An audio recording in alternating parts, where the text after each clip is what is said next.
Every quarter, at 9 on a Tuesday morning, Naomi calls to walk you through your own portfolio, line by line. She has managed this account for 6 years, careful and precise, never once late for a single scheduled call. She addresses you the way the firm trains every advisor to address a private client: warm, formal, slightly distant. She has no idea the firm itself, Larkspur Capital, belongs to a holding company with your name buried 3 layers deep inside. This call today is not routine. 15 minutes before it starts, an internal memo lands in your inbox by accident. You read it twice, certain you are misunderstanding, because by the second paragraph her name is already there. The memo outlines a plan to terminate Naomi by Friday, a decision made by the managing partner, a man named Grant. Grant wants a clean story to tell at Thursday's investor conference, and Naomi's name is the one he has chosen to use. 6 months ago, Naomi made a call on your account which underperformed for 2 consecutive quarters, on paper at least. She held a position everyone else at the firm wanted to sell, arguing the fundamentals had not changed underneath the price. She was right. The position recovered fully last month, ahead of every projection Grant's own team had modeled internally. None of this protects her now. Grant needs a name attached to 2 red quarters, and hers is the convenient one. To understand why this memo lands so heavily, go back 9 years to the year you first became a client here. You were referred by a colleague, given a modest account, assigned to a junior advisor 2 desks from where Naomi sits now. The firm was small then, undercapitalized, 3 years from folding entirely, run by a founder who trusted the wrong partner. You watched the account statements for 2 years before you understood the firm itself was worth more than its own leadership believed. You acquired a controlling stake through a holding entity named Ashgrove, quietly, through an intermediary who never used your name. The paperwork lists Ashgrove as owner of record. Nothing in the firm's systems connects Ashgrove to the man on Naomi's list. You had the option to tell them. Ownership usually announces itself, a new title on a door, a name on a letterhead. You chose the opposite, and the choice was not modesty. It was the only reliable way to learn what this business was. Owned businesses change the moment the owner is recognized in the room. People perform differently for someone who signs their checks. You wanted to know how Larkspur treated a client nobody suspected of owning anything, the only honest measure available anywhere. Money explains itself in numbers. People only explain themselves when they believe no one who matters is listening. 2 years after the acquisition, Naomi joined as a junior advisor, assigned your account almost by accident. Scheduling gap filled quickly. She had no way of knowing the file she inherited belonged, several layers removed, to the same firm now paying her salary. Before Naomi, your account moved through the hands of 3 different junior advisors, none of them lasting more than a year. Turnover at Larkspur was steep in those days, a symptom of the same instability which nearly cost the founder his own firm. The advisor before Naomi left abruptly one Friday, and the file sat unassigned for 9 days before anyone noticed it existed. You never mentioned the gap. Watching a system fail quietly taught you more than any polished quarterly report ever managed. Naomi's first call with you ran 40 minutes long, twice the standard length, because she insisted on reading the entire file first. Most advisors skim an inherited account. She read every note left by 3 predecessors before saying a single word to you directly. In her 3rd year managing your account, she told you something no advisor eager to please a client typically volunteers directly. She said your risk tolerance, as stated in your own intake forms, did not match the moves you kept quietly requesting. She recommended against a concentrated position you wanted to take, in writing, on record, risking a client relationship to say it plainly. A different advisor, one suspecting who owned the firm, might have simply nodded and executed the trade without a second word. A year into her tenure, Grant suggested reassigning larger accounts like yours to more senior advisors with better optics for clients. Naomi pushed back in a meeting she was not required to attend, arguing continuity mattered more than seniority here. You only learned about this meeting 18 months later, from an offhand comment in an unrelated email chain, copied on by mistake. Nobody at the firm knew you had seen it. And you filed the detail away quietly, the way you filed most things. This is the entire mechanism, and it took years to understand fully. Anonymity is not privacy for its own sake here. It is the only condition letting you ever know whether the advice reaching you is real or simply well-managed flattery. If Naomi knew today what you are to this firm, every future recommendation would carry a shadow neither of you would remove. Even a completely honest opinion offered afterward would sit under permanent suspicion, yours and hers both, for entirely different reasons. This is the cost nobody accounts for in owning something quietly. You lose the ability to ever say thank you directly. Naomi has never once heard, from the person she truly answers to, the call 6 months ago was the correct one. Grant joined Larkspur 2 years after Naomi, brought in from a larger firm specifically to professionalize how the place looked externally. He is not a bad manager by most reasonable measures, only a man optimizing for a story over the numbers underneath. He inherited a firm already stabilized by Ashgrove's quiet capital, though nobody explained exactly where the stability originally came from. He assumes the recovery predates him, a foundation he simply built upon, rather than a structure someone specific chose to preserve deliberately. Grant's version of professionalism means clean narratives for investor conferences, advisors who never make headlines for the wrong kind of reason. Naomi's 6-month position, technically correct but visually messy on a slide, offends this instinct more than it offends any actual metric. You have watched Grant operate for 4 years, always from a careful distance, never once needing to intervene until this Friday. Most of his decisions were defensible, occasionally even good. This one simply happens to threaten the one person managing your money honestly. On an ordinary Wednesday 2 months ago, a different client of Naomi's called in a panic over a single bad news headline. She talked him through the position for 20 minutes, calmly, without condescension, the way she has talked you through worse moments before. You know about this call only because the client, an acquaintance through an unrelated circle, mentioned her name at a dinner. He called her the best advisor he ever worked with. Unaware, he described an employee of a firm his own companion owned. You said nothing this night, the way you say nothing most nights her name surfaces in rooms where nobody expects a reaction. This has happened 4 times over 6 years, 4 different rooms, and every time you allow yourself only a small private nod. Grant will fire her Friday unless something intervenes, and your usual quarterly call gives you no natural authority to stop it. As a client, even a large one, you have no standing over a staffing decision made 3 floors above her own desk. As the owner behind Ashgrove, you have every standing in the world, and using it directly would end the entire arrangement instantly. The moment Ashgrove's name attaches publicly to a personnel decision, someone at the firm eventually traces the holding structure back to you. Thursday's investor conference matters more to Grant than most years, because 2 of Larkspur's largest external investors are reviewing their commitment. A clean narrative, advisors who never generate awkward questions, was always going to be Grant's entire pitch to a skeptical room. Neither investor knows about Ashgrove either, the largest single stake in Larkspur sitting inside a structure neither has ever seen. You have attended exactly one of these conferences yourself, 3 years ago, seated anonymously in the back as an unremarkable client observer. Grant gave a confident presentation this day, competent and rehearsed, mentioning advisor turnover as a strength rather than instability. You left before the reception, unrecognized, the way you leave most rooms you technically own without anyone present realizing it. A year before the memo, Naomi flagged an unrelated risk in your account nobody at the firm asked her to examine. An overseas holding, technically compliant, sat one regulatory change away from becoming a genuine liability nobody else on the team had noticed. She spent an unpaid weekend building a memo about it, unprompted, sending it to you directly instead of routing it upward. The holding was unwound quietly the following month.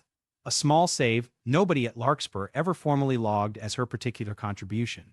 You keep a private file on a drive nobody else touches, tracking moments like these across 6 years of her work. It is not sentimental. It is closer to due diligence, the kind you run on any asset worth this much attention. The file includes the 6-month position, the unpaid weekend, the pushback in the meeting about seniority, and 11 smaller decisions besides. 11 small decisions rarely make a headline, though together they form the clearest case for keeping her, one Grant never sees. This is precisely the case an independent audit surfaces once it runs its full course, exactly why it needs starting today. An audit does not need your testimony to work. It only needs the actual record, already existing, waiting to be read. You sit with the memo open on one screen and Naomi's calendar invite open on the other, 15 minutes before the call. Direct intervention is not available. The only real question left is whether an indirect one exists, and whether it works quickly enough. A former Larkspur employee, let go for unrelated reasons years ago, once posted online speculating wildly about who truly owned the firm. The post named 3 wealthy local families, none correct, and the thread disappeared after a week without anyone bothering to answer. You read the thread twice, curious how close speculation gets without ever finding the answer sitting 3 clicks from public record. It never got close. People assume hidden ownership means an elaborate secret, when mostly it means one ordinary name nobody checks. Your own accountant, Denise, handles Ashgrove's filings alongside other holdings, never once connecting the entity to a specific investment firm. She processes numbers, not narratives, and the structure was built deliberately so nobody handling any single piece ever sees the whole picture. A month before this Tuesday, Grant mentioned in a meeting he wanted to modernize how the firm assigns advisors to large accounts. He proposed a rotation system, larger clients moving between senior advisors periodically, framed as fairness though built mainly around optics for conferences. Naomi objected in writing, the second time in her career pushing back formally against a policy change affecting how she works. Her memo argued rotation destroys the exact continuity making an advisor genuinely useful, citing your account specifically as the clearest possible example. She did not know citing your account meant citing the one relationship capable of ending her career with a single call. She only knew the argument was true, and she made it the way she makes most arguments, plainly, on the record, unprotected. Ashgrove itself holds interests in 4 other firms besides Larkspur, none larger, none run with quite this same discipline. You learned early discipline scales poorly through direct control, and scales well through structures nobody watching bothers tracing. A tax attorney named Reyes helped build the original Ashgrove structure, working from a brief specifying one requirement above every other consideration. No employee, at any company Ashgrove touches, should ever find the ownership chain through ordinary means, only through deliberate forensic effort. Reyes thought the requirement unusual at first, most clients wanting the opposite, wanting their name attached somewhere visible for pride or leverage. You explained it once, over a single lunch, and Reyes never asked again, simply building exactly what was requested without further commentary. The structure has held for 9 years now, survived 2 audits, 1 regulatory inquiry unrelated to Larkspur, and countless ordinary staff changes. Nobody at Larkspur, Naomi included, has ever had reason to look past the name Ashgrove on a single piece of paperwork. The clause itself came from a memory. An advisor named Priya, no relation to anyone in your life, fired 6 years back. She had recommended against a merger the firm's biggest client wanted badly. Let go within a month of saying so plainly. The merger collapsed 18 months later, exactly the way Priya predicted, though by then she had already left the industry entirely. You never met her, only read the file afterward, the way you read most things at Larkspur, quietly, from a distance.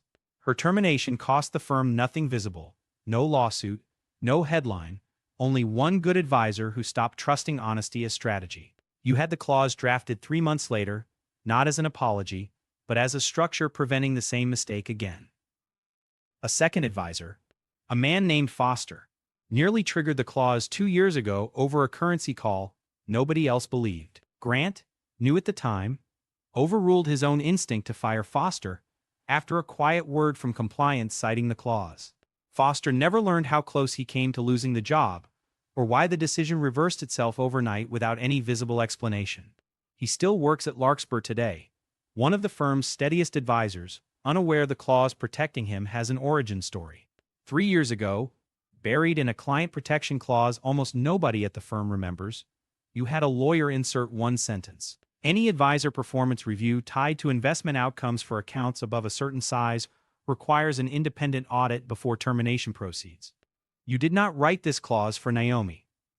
You wrote it after watching 2 other advisors fired for decisions later proven correct. You have never once invoked it, since doing so draws exactly the kind of attention you have spent years avoiding. 15 minutes before the call, you email the firm's compliance department from your account, citing the clause, requesting the audit formally. You sign it with your client name only, the one Naomi knows, routing the request through the exact channel the clause specifies. The email takes 4 minutes to write and rewrite, stripped of anything sounding like urgency, phrased as routine due diligence, nothing more. An independent audit, once formally requested under this clause, cannot be waived by Grant alone, regardless of Thursday's looming investor conference. The clause was written by a lawyer named Whitfield, retired now, who warned you at the time it might never get used. Clauses like this often sit dormant for years. Insurance nobody expects to claim against, useful mainly for the deterrent alone. You paid Whitfield's full rate for 4 pages, nobody at Larkspur read twice. And today those pages finally do their job. This is what quiet protection looks like from the inside. Years of preparation, activated in under 5 minutes, unnoticed by everyone involved. The email to compliance is short, 4 sentences, formatted the exact way the client protection clause requires for a proper request. You reread it twice, checking for any word implying urgency or authority beyond what an ordinary large client would reasonably display. Sending it feels smaller than the moment deserves, a few careful lines standing between Naomi and a story Grant already decided. This is the actual texture of the mechanism you built. It rarely feels dramatic in the moment it matters most. You close the laptop and make coffee, the way any other Tuesday goes, because the next 15 minutes require ordinary behavior. If today is the day Naomi ever suspects something, it will not come from anything visible in your voice on the call. At 9 o'clock exactly, Naomi calls, her voice carrying the same practiced warmth it always does, unaware of the memo entirely. She has no idea an audit request landed in compliance 11 minutes ago, delaying Friday's decision past Thursday's conference entirely. She walks you through the portfolio the way she always does, unhurried, thorough, mentioning the recovered position from 6 months ago briefly. She sounds, for one unguarded sentence, quietly proud of a call nobody at the firm has properly credited her for making correctly. You say the numbers look solid this quarter, which is true, and nothing else, because anything else risks explaining far too much. The call ends the way it always ends, 22 minutes, professional, warm, distant, exactly the tone the firm trains every advisor toward. 2 hours after the audit request is logged, Grant sends a firm-wide email delaying Thursday's advisor presentation section entirely, no explanation given. Nobody below him asks why. Compliance requests routinely reshuffle a conference agenda, and nobody but 3 people know this one is different. Naomi never sees the email, spending the afternoon on an unrelated client call, unaware her own name was ever on Friday's list. By the time she learns anything, weeks later, it arrives as a footnote. A review closed quietly for lack of new findings. Later this afternoon, an assistant in compliance confirms the audit has been logged, and Friday's personnel decision is now formally paused. Grant will need 3 additional weeks and a completed review before acting, well past whatever story he needed for Thursday.